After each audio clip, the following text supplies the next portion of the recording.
Skyrock pour les militaires. Et retour ce matin sur les opérations menées par les armées françaises dans le monde la semaine dernière. Au Liban, le mécanisme de surveillance de cessation des hostilités auquel participe la France poursuit son travail au profit de la paix et de la stabilité au Liban.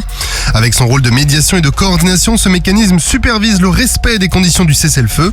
Ainsi, la France réaffirme son soutien au Liban en s'impliquant pleinement dans ce dispositif.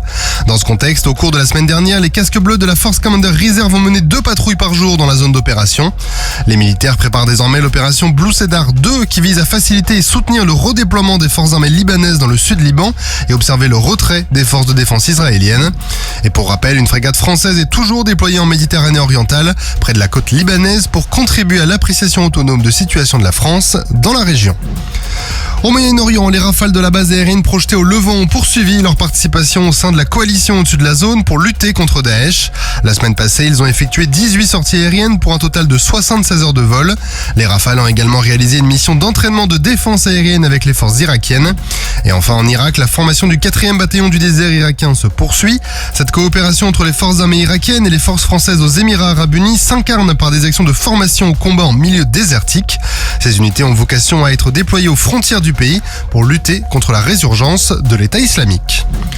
Cap sur l'Afrique à présent. Au Sénégal, les éléments français sur place ont mené une action de partenariat avec l'escadron de surveillance et d'intervention de la gendarmerie sénégalaise, conformément à la demande de formation exprimée par le partenaire sénégalais.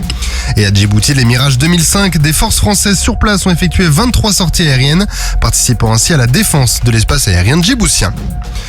Et on termine avec l'Indo-Pacifique, avec le groupe aéronaval articulé autour du porte-avions Charles de Gaulle. Celui-ci a mené au cours de la semaine dernière des activités de coopération opérationnelle avec la marine et l'armée de l'air indienne.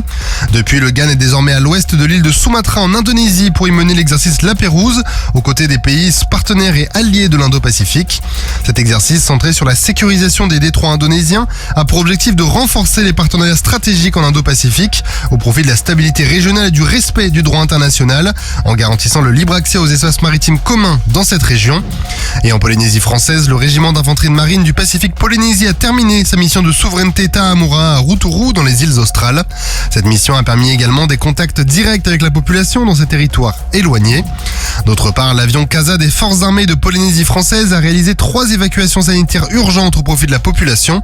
Ces opérations d'assistance ont nécessité une collaboration entre les FAPS et le SAMU du centre hospitalier de Polynésie française. Sur terre, sur mer, comme dans les airs. Skyrock PLM, en équipe avec Cuneo, la mutuelle des forces armées.